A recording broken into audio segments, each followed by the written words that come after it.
OK. L'hôtel de feu. L'hôtel de feu est un cheminement qui a commencé avec une idée qui est une humanité à vendre au plus offrant. Une idée, une pensée. Parce que c'est ce que j'observais de la politique. Fait que là, j'ai observé toutes sortes de choses au niveau social, puis même au niveau municipal. Tu sais, c'est pas juste provincial, fédéral, c'est aussi municipal. Et ça m'a amené à changer cette perception-là pour aller vers une prostitution, pardonnez l'expression, une prostitution de l'élite, des gens qu'on va élire,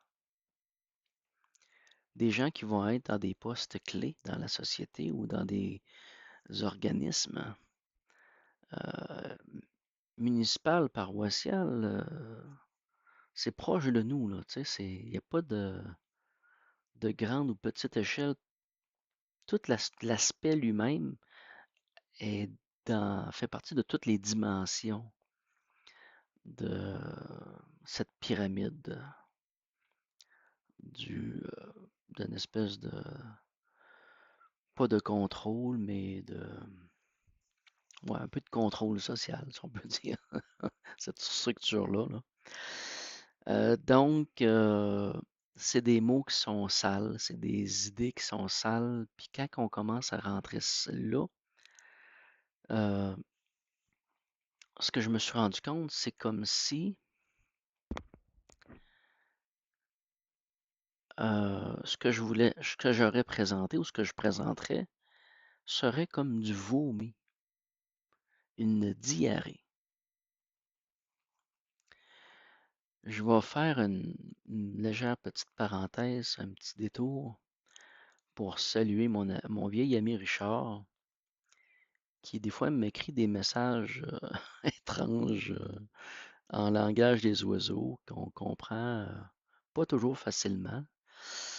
Euh, ce que je sais, moi, ce que je connais de mon ami Richard, c'est que il a subi beaucoup d'injustices, puis a goûté à la soupe du gouvernement de différentes façons. Puis comme c'est une personne qui est très éveillée et qui voit très clair, euh, il est dégoûté. Il est dégoûté, puis quand il parle de tout ça, de tout ce qu'il voit, c'est comme du vomi. Mais c'est pas seulement lui. On est tous de même. On est tous dégoûtés. On est tous écœurés. Que ce soit Aurélien Barraud qui va vomir proprement, ou à peu près n'importe qui va manifester son désaccord avec ce qui se passe, va être un effet de vomi ou de diarrhée parce que là, ce que l'on subit, ce que l'on voit, est une soupe qui n'est pas mangeable, inacceptable. Fait qu'est-ce qu'on fait dans ce temps-là? Bon, on le vomit, on le rejette. Fait que le principe, même là, c'est ça. Puis ça, c'est une histoire un peu cocasse. euh, Parce que ici, j'avais un raton laveur qui me faisait des dégâts dans mon jardin. Puis à un moment donné, j'ai découvert que il y avait des selles, il y avait des excréments, mais il n'y avait rien de digéré. Tout était là, pas digéré pantoute. Puis là, je me suis demandé quel animal qui avait fait ça, puis si c'était du vomi ou c'était une selle. Puis c'était vraiment une crotte, mais pas digérée pantoute. C'est comme si l'animal qui mangeait ça, puis il mangeait rond, il prenait pas le temps de mâcher, là, c'était un glouton, là. Il engloutissait tout ce qu'il trouvait, là, puis ça rentrait puis ça sortait. Bypass. Bypass. Puis ça m'avait fait penser à mon ami Richard, qui est un peu comme ça, qui se fait donner de la mauvaise soupe, là, qui se fait bourrer, là, puis ça sort direct. Ça sort, ça sort. Il n'est pas capable d'en prendre, il n'est plus capable d'en prendre. Tu sais. Puis j'ai pas de reproche à lui faire, là. C'est juste que, à un moment donné, il faut changer de menu. Il faut changer de menu, puis c'est un peu ça que je voulais partager avec mon ami Richard, c'est d'arrêter de regarder simplement tout ça. Puis qu'on est pris un peu, on est tous pris au piège dans ça,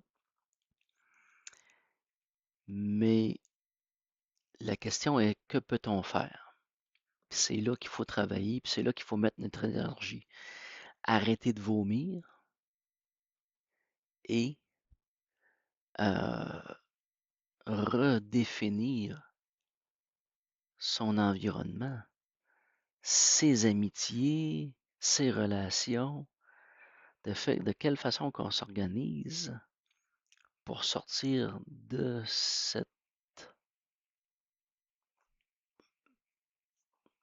boue.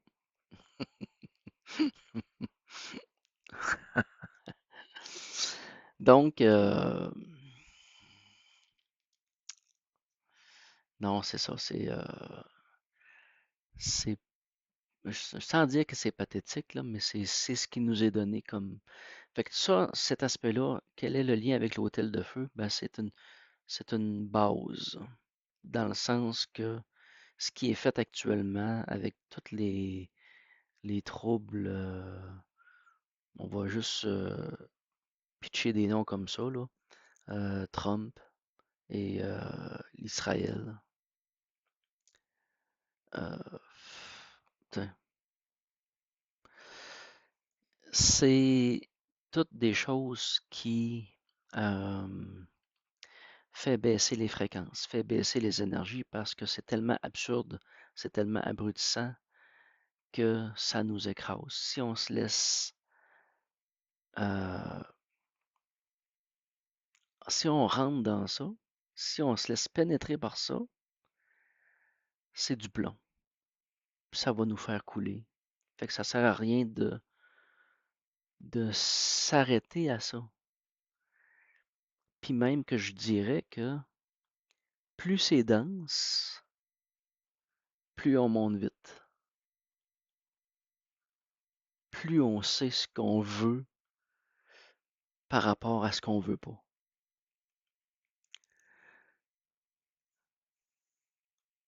Là, la ligne est droite, puis on part en montant. Parce que c'est pas ça, c'est pas là qu'on veut être. C'est pas là, c'est pas en bas qu'on veut être. On veut pas se faire écraser, on veut pas se faire rentrer dans ce bourbier-là. Donc, j'apprécie quand même, même si les messages sont pas toujours clairs et étranges, les messages de mon vieil ami Richard, que j'espère revoir bientôt. Puis parler de choses hormis le vomi. Donc, un autre aspect on va glisser vers euh, ce que je vais appeler la trappe de sable. La trappe de sable, c'est euh, qu'il y a des gens qui vont créer des basses fréquences. Je vous donne un exemple. Au secondaire, ma fille est en secondaire 3. Au secondaire, il faut qu'ils apprennent l'histoire. Puis ça, c'est comme obligatoire, qu'ils passent ça. Mais ça, cette histoire-là, là, c'est juste une charge mentale absurde alors qu'on sait très bien que l'histoire, c'est de la propagande du système, tu sais. Parce que l'histoire au Québec des Français racontée par les Français, c'est une chose. L'histoire des Anglais racontée par les Anglais, c'est une chose. Puis l'histoire des Premières Nations racontée par les Premières Nations, c'est une autre chose aussi. Fait que dans tout ça, quand on fait l'histoire au Québec, là, je suis pas sûr que quand on parle d'histoire, là, on fait le tour. Pas ça pantoute, là. Fait que pour moi, l'histoire au secondaire, c'est une absurdité. Puis ça plombe les étudiants. Ça fait une charge mentale, puis ça les écrase. That's it. Ça les écrase, ça les écœure. Juste un peu plus. Euh, c'est une forme d'enlisement. La chicane, la colère, le trouble sont des basses vibrations. Puis les basses vibrations, ce qu'ils font, c'est qu'ils disloquent la terre, ce qui est minéral. Ils disloquent, puis on s'enfonce.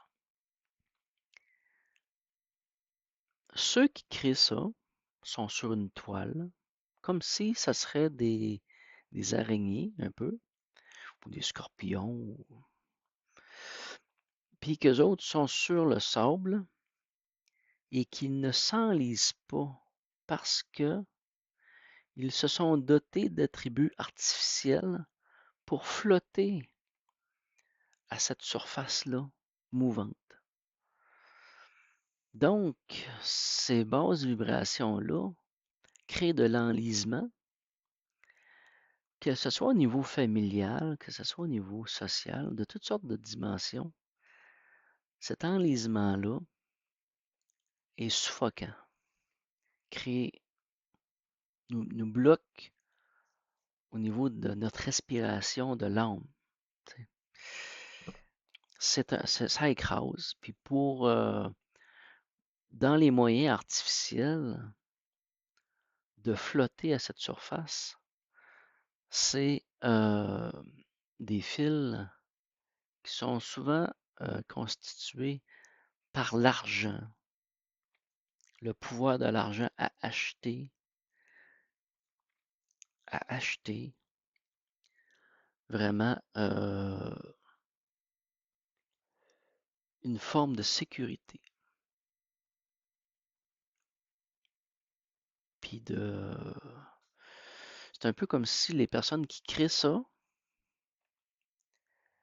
se placent à l'abri en ignorant ce qu'ils ont créé quelque part. Ils le font, mais ils ne regardent pas. Ils regardent très haut et très loin, mais ils ne regardent pas autour d'eux qu'est-ce qu'ils créent. Puis les autres, ils se contentent de flotter à cette surface de sable mouvant-là. Et donc, il y a des individus qui le font de façon consciente, il y en a qui le font de façon inconsciente, puis il y en a qui le font de façon très inconsciente. Quand tu es pris dans un cas de violence conjugale ou familiale, c'est totalement inconscient. C'est vraiment, vraiment quelque chose qui est enlisant, profondément, qui tire énormément d'énergie. Et donc, c'est des sorts mouvants dans différents aspects. Puis si tu rajoutes l'alcool, la drogue, hey, là, ça n'en finit plus, là. T'entraînes, non seulement tu t'entraînes, mais t'entraînes tes enfants, ta famille, ton monde avec toi, puis tes enlises avec toi, tu sais, dans cette forme de dépression-là. Fait que pour arriver à stabiliser cette terre-là, c'est encore la même façon que l'autre, c'est de ignorer ou sortir des aspects de troubles de toutes sortes, qui est une forme de combat silencieux en soi. C'est un peu comme si je vous dirais qu'à partir du moment que tu t'arrêtes et tu médites, tu commences à avancer.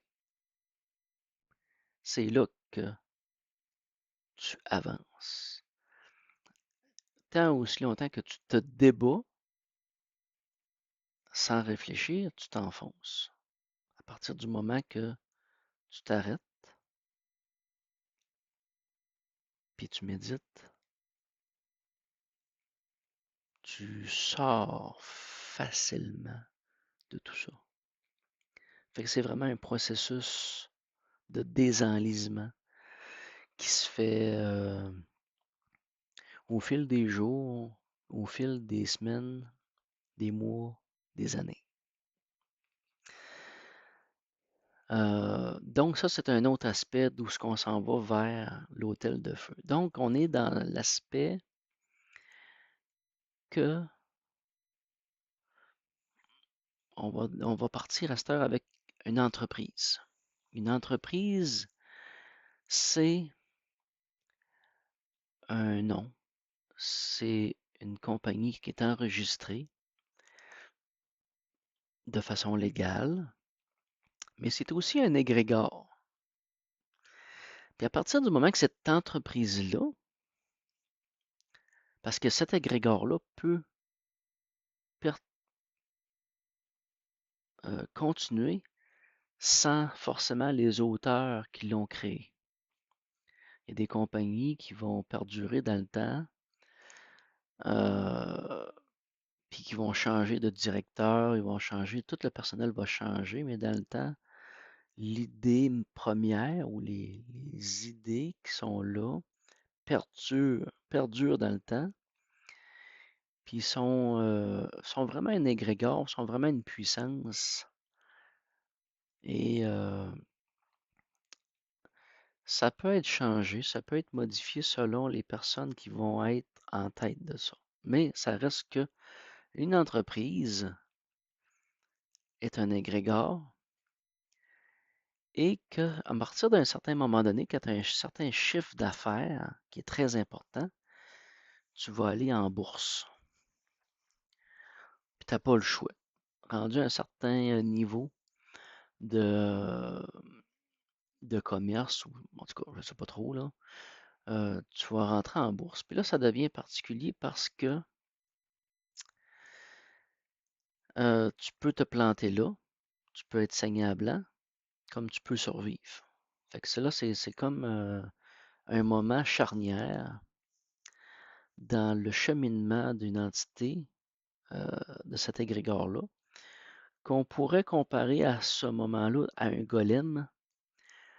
Exemple, des règles de l'entreprise, des règles sociales, comme des lois, des règlements au sein de l'entreprise qui donnent des directives, qui donnent une ligne de pensée, qui est les mots qu'on écrit dans le golem.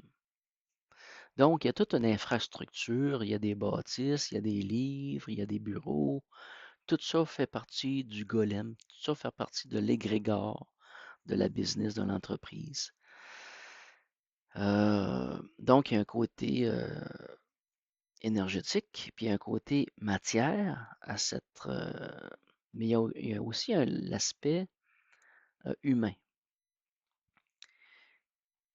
Et cet aspect humain-là, puis ces entreprises-là, font différents produits. Là, on commence à aller vers l'aspect du feu. Puis ce qu'on remarque, bon, tu as différents types d'entreprises. S'il y a des gens qui vont jouer à des jeux comme à bourse ou il y a des jeux, je me rappelle plus c'est quoi, mais c'est des investissements. Mettons, t'as le grain, tu as les minéraux, tu as les mines, t'as le domaine des forêts, l'agriculture, bon, puis après ça, tu as les sciences. Euh, Puis tu as aussi l'éducation, la santé, puis qui sont des domaines de... il y a comme une production, il y a comme un feu, là. Puis tous les aspects de l'art, que ce soit l'art visuel ou l'art, le chant, la musique, toutes les formes d'art sont des formes de feu spécifiques à la création. Et donc, tu as un aspect créatif dans tous ces aspects-là, puis tu as un aspect de feu au niveau de la connexion, qu'il y a des gens dans les entreprises qui sont des hyper conscients, puis qui vont canaliser des informations, qui vont aller chercher des énergies dans les mondes subtils, puis qui vont les faire rentrer dans les égrégores, dans les entreprises dans lesquelles ils sont, pour les animer. Ils amènent de l'énergie, puis ils amènent des connaissances, puis un peu que ce que Elon Musk fait, tu sais. Fait que lui, c'est un grand, grand canalisateur de mouvements, d'énergie comme ça. Et donc, là, on commence à mettre l'aspect de cet hôtel de feu-là. On observe que au niveau des universités, il y a des jeunes qui vont être utilisés, ils vont avoir des domaines spécifiques à étudier, ils vont avoir un projet d'études spécifique pour trouver des solutions à certains problèmes. Et lorsqu'ils vont réussir, leur découverte ne leur appartiendra pas tellement. Ça ne sera pas eux autres, ça va être comme l'université, mais en même temps, qui vont être le propriétaire, puis en même temps, quelque part, il y a un momentum pour ces scientifiques-là que la meilleure partie du moment de leur création, de leur vie, de découverte, est dans un certain cadre d'âge. Euh, donc, il y a une effervescence à un certain moment donné qui est prise en otage par les universités et, et qui sont sponsorisées par l'industrie. Fait que là, on voit vraiment, comment je pourrais dire ça, que l'égrégore est exploité. Il y a une science des égrégores. Là, on voit une exploitation dans différentes formes des égrégores dans différents aspects de la société qui sont exploités pour une certaine forme de pouvoir, d'argent. En tout cas, bon.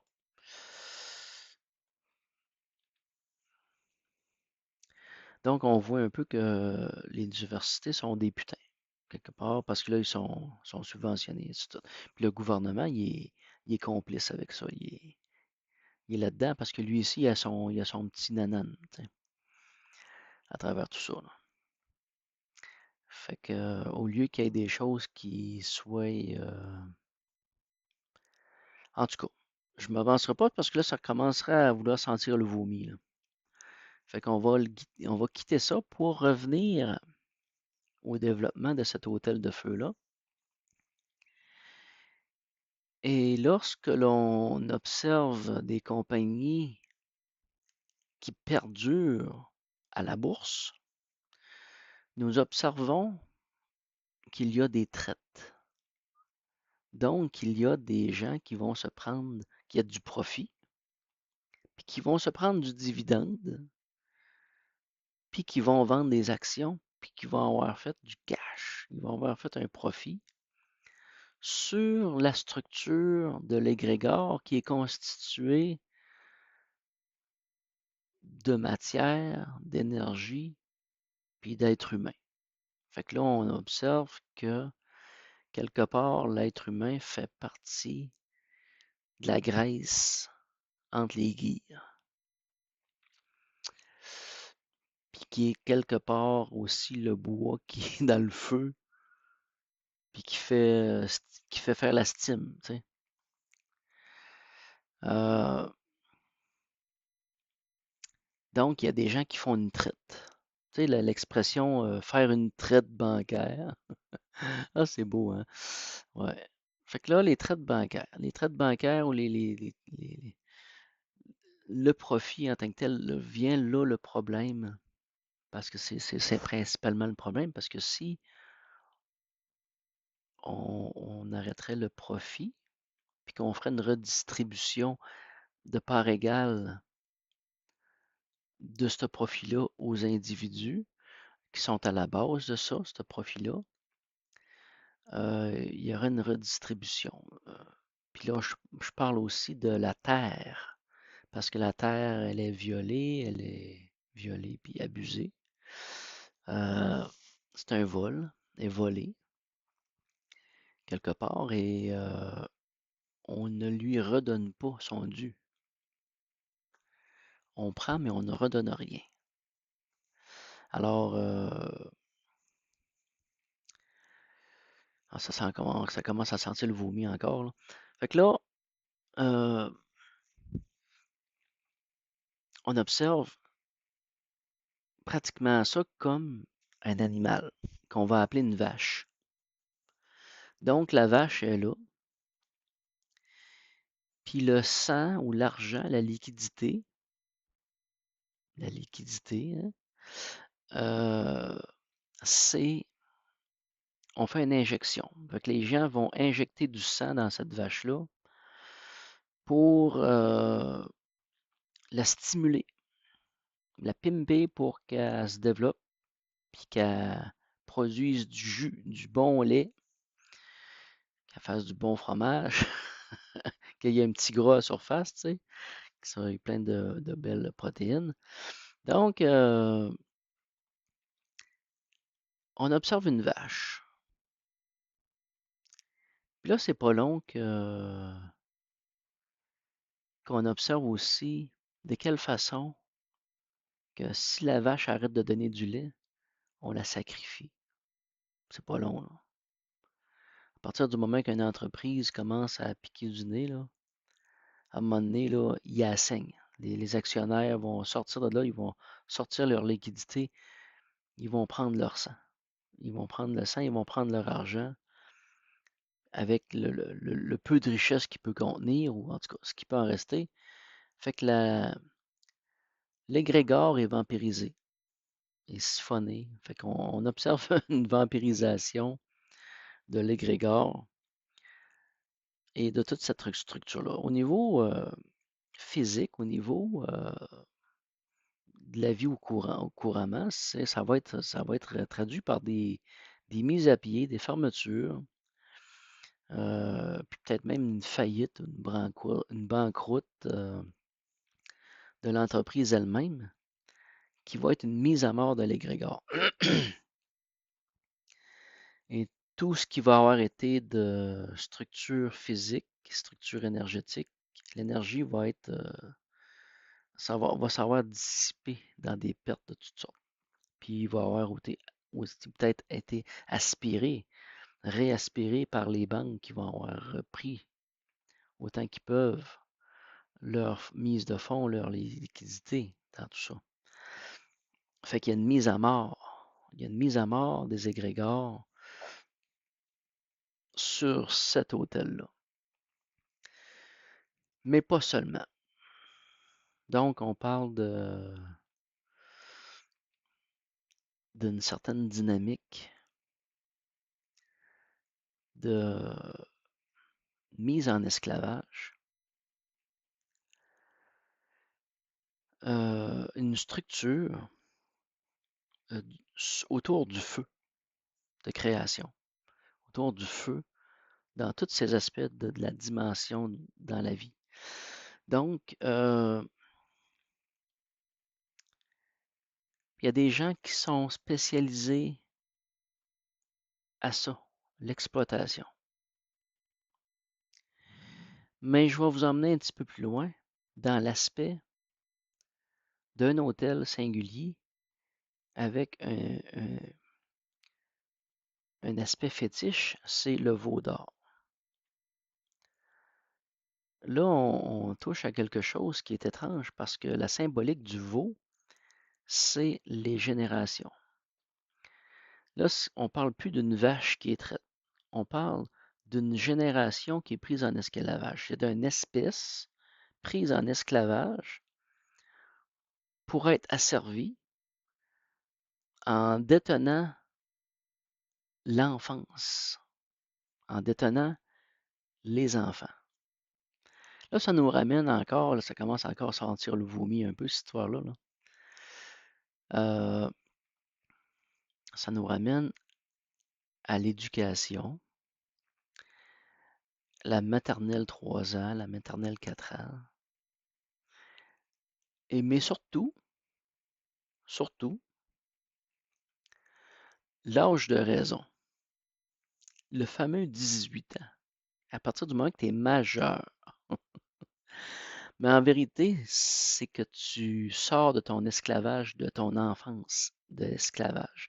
Il y a comme un aspect d'encadrement sur l'enfance en disant à tes enfants, t'as pas ton mot à dire, t'es pas majeur, tu peux pas faire ce que tu veux, tu peux pas faire t'es cadré, t'es dans un carcan, puis plus, plus la société essaie de les placer le plus tôt possible dans une forme de carcan, d'encadrement serré. Mais ça reste que c'est comme quand même exagéré un peu parce qu'il y a des gens dans notre société qui travaillent dans les services de garde, comme professeurs, comme directeurs, qui sont là pour nos enfants puis pour le bien de nos enfants et qui se dévouent corps et âme et qui ne sont pas dans cette dynamique-là du tout que ce que je vous parle là. Pour eux autres, on est ailleurs, là. On est dans le service vraiment à l'enfance, pure et simple. Puis que c'est pas seulement au niveau de l'enfance, ça va être au niveau des hôpitaux, dans tous les secteurs publics, peu importe. Il y a des gens qui sont là pour le bien des autres, qui sont là fondamentalement pour aider les gens. Puis ça, c'est quelque chose qui est extraordinaire et qui nous fait sortir un peu de ce carcan-là. Là, le carcan, là, par ces actions-là, le carcan est ouvert, étiré, bien déloussé, qui fait que les gens peuvent être un peu plus libres. C'est plus facile un peu. Là. Il y a plus de lousse. Là. C'est moins emprisonnant, c'est moins confrontant. Il y a moins de violence, il y a moins de cris, il y a moins de rigidité. Là. Il y a beaucoup d'assouplissement qui s'est fait dans les années entre nos parents qui se faisaient battre à l'école, qui se faisaient battre à la maison, qui se faisaient crier par la tête. Il y avait énormément de violence. Aujourd'hui, on n'est plus là, là. On n'est plus dans la même violence. Là. Puis, je vois ma fille qui s'émancipe et qui rouvre ce carcan-là et en sort. Elle tient encore dans ses mains, mais elle est sur le bord de le lâcher puis de le calisser à terre. Puis je lui lève mon chapeau parce qu'elle l'a fait, elle fait ça par elle-même. C'est une épreuve qu'elle vit. Elle se sent pas bien, elle se sent mal, elle comprend pas trop pourquoi, mais elle sait qu'est-ce qui l'oppresse. Puis sur ce qui l'oppresse, elle prend du recul.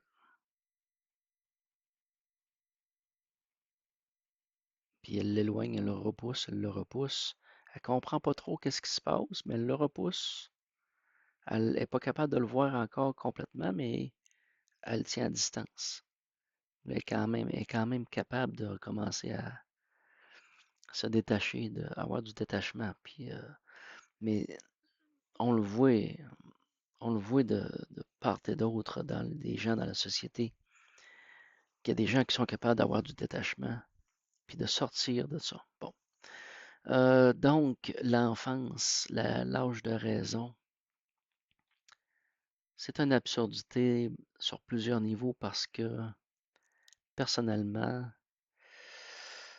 par ce que j'ai vécu dans mon enfance, euh, quelque part, il y avait une certaine forme d'obligation à la responsabilité, à devenir responsable rapidement et à avoir une raison, une sagesse jeune, à être sage jeune. Puis ça, euh, je vous dirais qu'entre aujourd'hui puis à l'âge de 14, 15 ans, euh, il y a eu un peu de différence. Il y a un peu de différence parce que je suis moins intense, beaucoup moins intense. Mais reste que le raisonnement est resté pratiquement le même. Puis mon pas, ma façon de marcher dans la vie ou d'avancer est pratiquement aussi sécure qu'aujourd'hui. Aujourd'hui, je le pas plus sécure, mais ça reste que euh, cet aspect-là d'avancer dans la vie, que ce soit seul ou en groupe, est quelque chose qui est à développer tôt, en dehors du carcan de l'âge de raison. Il y a un âge pour faire des expériences, c'est correct. Puis il vaut mieux les faire tôt que tard. Mais ça fait partie du principe du veau d'or qui est l'harnachement de tout un groupe en prenant possession des enfants. Si l'enfant ou l'enfance ne serait pas encadré de cette façon-là, il y aurait, mettons qu'on les suit, on les aide à se développer dans différents aspects, il va y avoir une éclosion de liberté, d'émancipation. Puis ça, c'est dur à contrôler. À partir du moment que tu arrives dans une société qui est comme structurée, tu viens ébranler la structure sociale. Fait que ceux qui sont comme là, à la structure, euh, vont lever comme une espèce de drapeau rouge pour, euh, pour dire, wow, faut modérer ça, parce que ça peut aller vite, puis on peut perdre le contrôle. C'est comme le feu, ça, cette histoire-là. Fait que le feu, là, ça prend de l'expansion. Fait que ça prend de l'expansion dans la jeunesse. Ça prend de l'expansion dans nos vies au quotidien. Puis à partir du moment qu'on observe ça, on observe qu'il y a des moyens de contrôle à l'expansion du feu. Des taxes municipales, des taxes en général, des surcharges de frais qui viennent monter les prix, qui viennent nous étouffer et nous éteindre quelque part pratiquement. T'sais.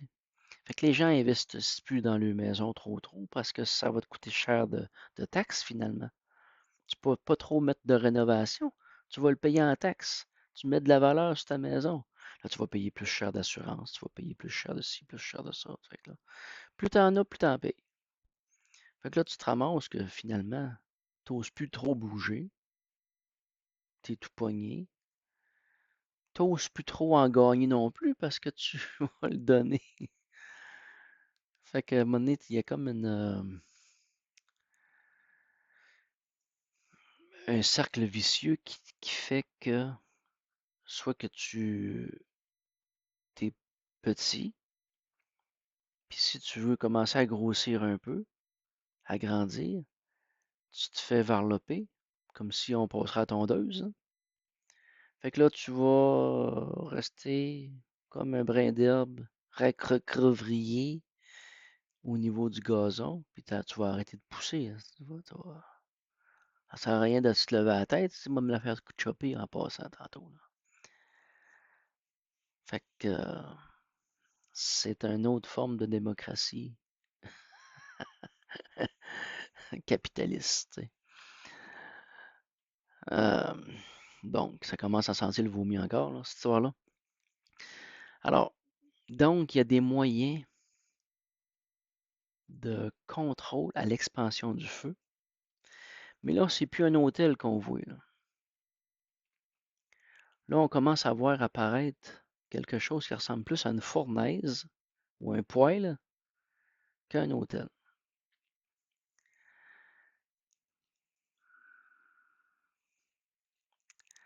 C'est vraiment singulier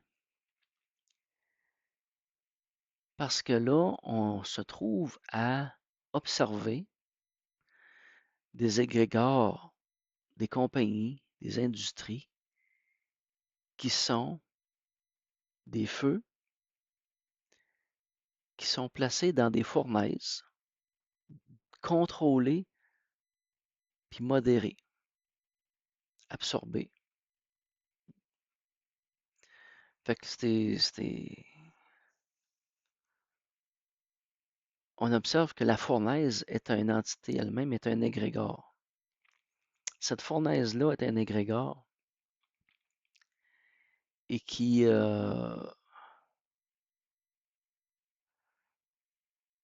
c'est vraiment singulier parce que c'est très noir ce qu'on voit là. C'est très noir. Puis en même temps, ça pourrait être ciblant. Je voudrais faire quelque chose de structuré pour l'équité sociale. Je prendrais le même mécanique qui est là présentement, sauf que j'éliminerais l'aspect du profit à outrance. Fait que tu prends une marge de profit raisonnable à une forme de subsistance, comme nous enseigne la maths, à prendre ce qui seulement nous est nécessaire. Puis le prendre euh, dans une modération.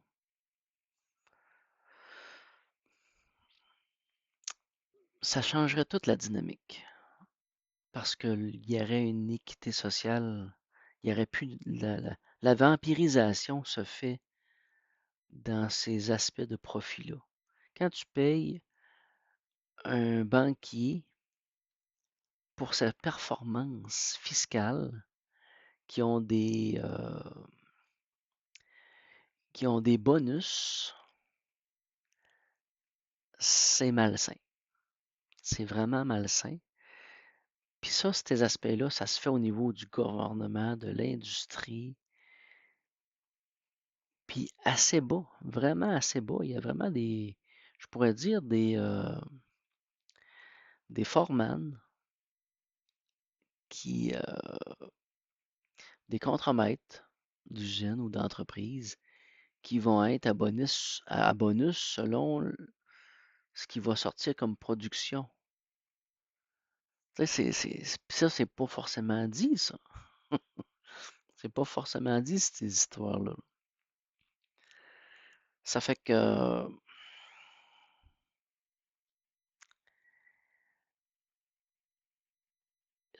toute cette structure-là, donc, qui finalement devient très noire, pourrait potentiellement être très blanche.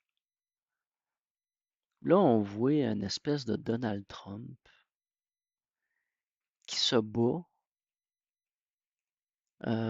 pour une idée qui a une valeur euh, réelle dans le sens qu'il veut ramener l'ouvrage aux États-Unis. Mais je sais qu'il fait énormément de ségrégation sociale de toutes formes, de toutes sortes. C'est épouvantable. Mais l'idée derrière reste quand même bonne à la base au départ. Par contre, les moyens sont vraiment discutables. C'est vraiment discutable. Tu sais, euh, mais ce que fait Donald Trump, c'est qu'il est un peu comme David contre Goliath, parce que là, il se bat contre une machine qu'il a, qu'il a nourrie lui-même. Il a profité de cette industrie-là, il a profité de la bourse, puis il a profité de la structure financière. Puis là, aujourd'hui, il rentre dedans. Puis c'est quelque chose qui est mondial, c'est pas seulement aux États-Unis, là. Mais entre parenthèses, en passant, mettons que tu arrives avec l'égrégore américain, bon, pas américain, états-unien, euh,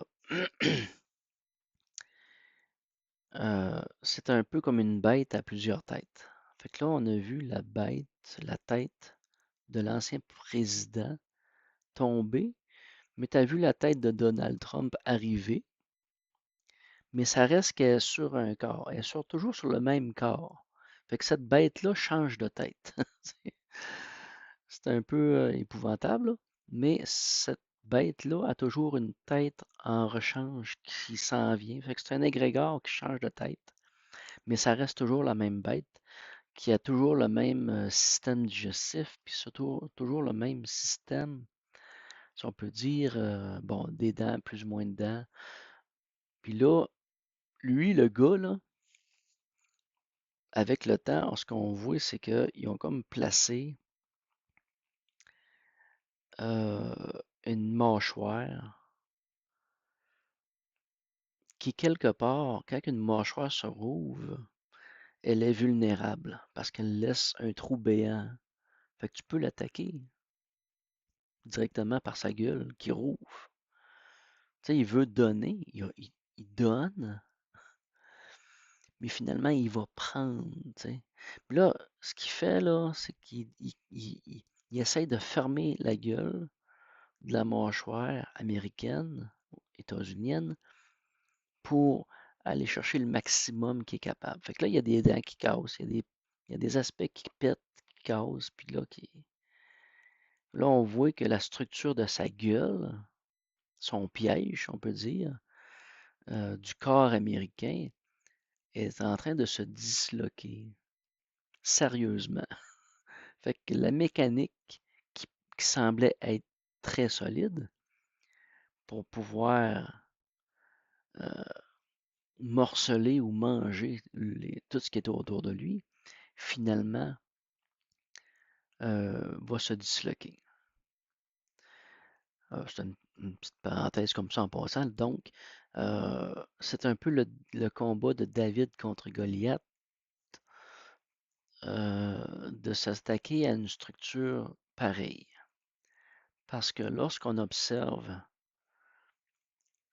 ces feux, ces fournaises, cet hôtel, cet égrégore de contrôle de tout ça, euh, ça me fait penser à le film Rebel Moon, le deuxième film de Rebel Moon, où ce qu'on est dans le vaisseau, puis il y a des fournaises, puis qu'on rentre dans la gueule des fournaises, des corps, c'est des fours crématoires, c'est des fours crématoires. Puis là, on observe l'égrégore du four crématoire, mais le four crématoire, il est ancien, puis il est nécromant. Le four crématoire est un outil horrible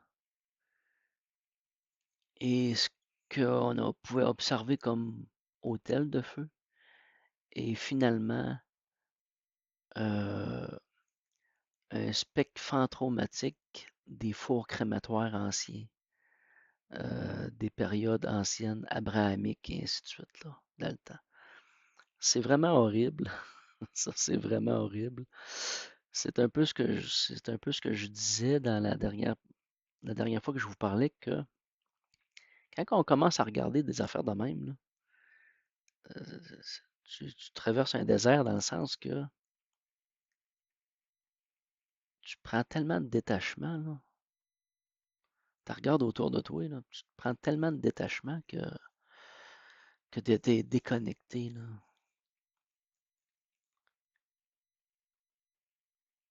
Puis c'est un désert, c'est une sécheresse, c'est une sécheresse, c'est une mort qu'on peut observer de tout ça. Fait que là, il faut sortir du désert, là. Il faut sortir de cette noirceur-là.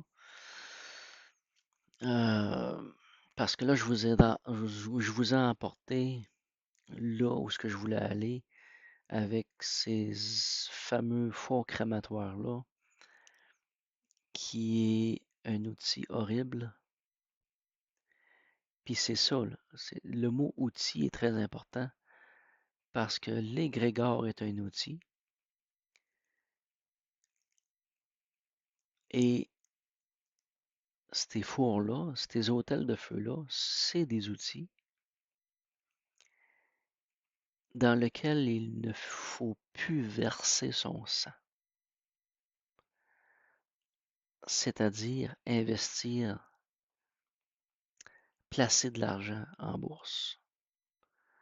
Placer de l'argent, c'est presque une absurdité parce qu'on vient contribuer à, si c'est pas à sa propre pression, c'est à oppresser d'autres personnes, non seulement les individus, mais la planète elle-même.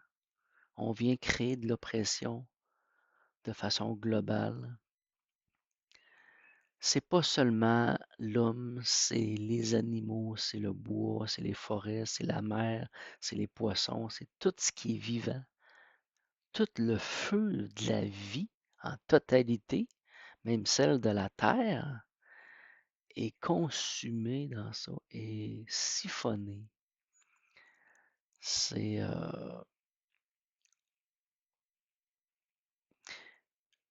on va aller, on va dévier légèrement pour vous donner un exemple étrange, mais en même temps, ça ne l'est pas tant parce qu'on le voit très bien dans d'autres aspects.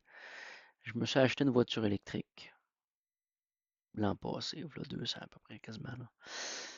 Et là, on se rend compte, bon, OK, ça coûte vraiment pas très cher au niveau du coût de déplacement. Par contre, la voiture vaut quand même un peu plus cher. Là, il y a des subventions, fait que ça aide. Donc, mais quand même, tu as un coût là, qui est plus cher à l'achat. Puis après ça, ben, tu as aussi l'électricité qui va être encore augmentée. Et malgré qu'on ne paye pas cher au Québec. Là. Et que, par contre, quand tu arrives avec les assurances, tu viens de plus que doubler ton coût d'assurance. C'est un peu comme si tu sauves de l'argent ailleurs, puis d'un autre côté, on vient te la rechercher différemment. C'est un peu comme si celui-là qui fait le profit, c'est pas celui-là qui est derrière le gaz, c'est pas celui-là qui est derrière les assurances, c'est pas celui-là qui est derrière l'épicerie, les taxes ou ainsi de suite, ou la municipalité, c'est pas celui-là qui est derrière le gouvernement. Il y a autre chose derrière l'État. Le Canada ne se possède pas. À qui appartient le Canada? À qui appartient le Québec? À qui appartient? À qui va le profit derrière toutes ces entreprises-là de toutes sortes? Il y a une espèce de ruissellement qui s'en va quelque part qu'on ne voit pas. Il y a un ruissellement qui va, on ne sait pas où. Mais on le voit bien, on l'a très bien vu avec Trudeau, le gouvernement Trudeau, puis on commence à le voir avec le nouveau premier ministre du Canadien, qu'il y a vraiment des forces derrière tout ça qui ont le pouvoir, qui ont la mainmise. Euh, Fait que c'est troublant. C'est vraiment troublant. Puis quelque part, on va aller vers une conclusion à ça. C'est qu'il faut sortir de ça. Donc, je parlais de pas avoir de l'argent de placer. D'investir différemment. Parce qu'il existe d'autres valeurs dans la vie que l'argent. Il existe la valeur de l'amitié, de l'amour, il existe la valeur de la fraternité, la qualité de la relation. Puis pour moi, cet aspect-là a plus de valeur que la valeur physique, financière, puis d'un côté matériel, mais quand même la sécurité matérielle au niveau d'avoir un toit, une maison. Ben, personnellement, je, je pense, j'envisage de léguer à mes enfants la maison. Donc, je serais comme peut-être locataire de mes enfants, quelque part. J'assume quelque part comme un loyer, mais ça m'appartient plus. Je paye encore le terme, mais quelque part, ça m'appartiendrait plus. J'envisage à partir d'un certain âge, on devrait déléguer ou léguer aux enfants euh, comme un, comme un livre des minutes. C'est comme avoir dans le livre des minutes, on a des règles. Tu sais, l'espèce de papier dans le golem. Le livre des minutes en fait partie. Qui dit que, bon, les enfants, s'ils ont des décisions à prendre sur la maison, les possessions, le terrain, ils doivent demander autorisation au conseil ou nanana pour soit vendre ou acheter ou bon. Donc, oui, la valeur appartient aux enfants, mais les décisions sont prises par un conseil ou les adultes préalablement. Donc, la dynamique change un peu. Donc, dans le temps, cette structure-là peut perdurer parce qu'elle sécurise les enfants au niveau de la structure, puis elle dégage en même temps les adultes pour aller vers une émancipation de tout. Ça veut dire qu'à partir du moment qu'il y a des gens qui restent dans la maison puis les choses se payent, il n'y a rien qui t'empêche de prendre tes bottes,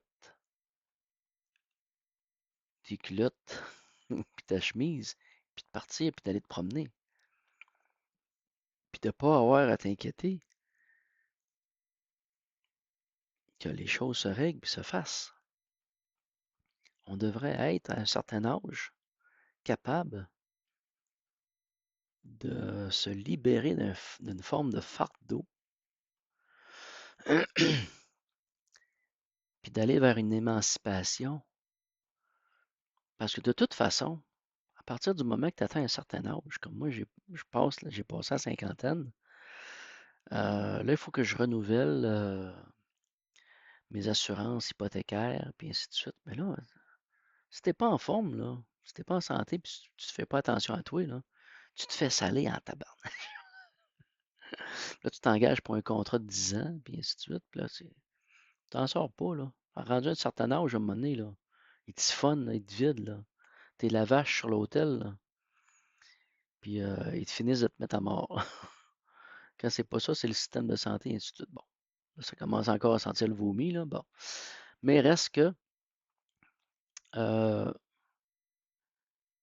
à partir du moment que les enfants sont en âge de suivre, puis de prendre le relais, tout pourrait y appartenir.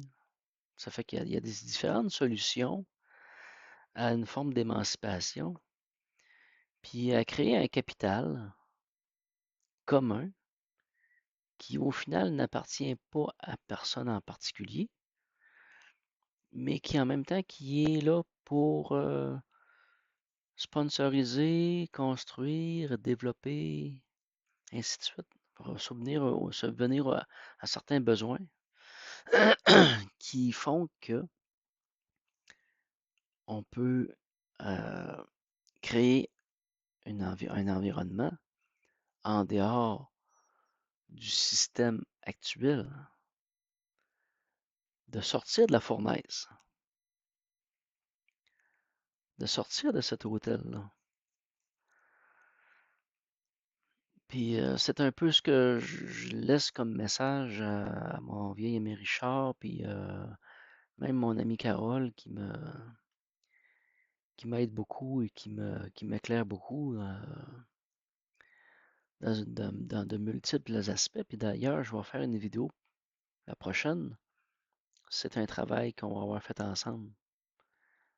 Vraiment des études qui ont été faites de façon complètement séparée, mais qui finalement se révélaient communes. Donc, c'est d'arriver à sortir de l'hôtel de feu, de la fournaise, des fours crématoires et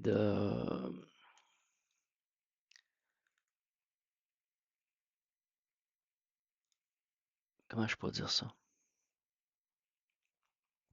Se réapproprier la puissance du feu et et de la diriger avec mon super canon, là, tu sais, de la rediriger dans le vrai sens de la vie, là. Ça veut dire créer de la vie, créer de la richesse,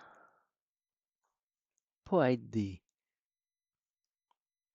broyeurs, mais être partie prenante à ça, cette création-là de richesse. Alors, je vous remercie, puis je m'en vais vers la prochaine présentation qui va être, j'hésite encore sur le titre, mais on va parler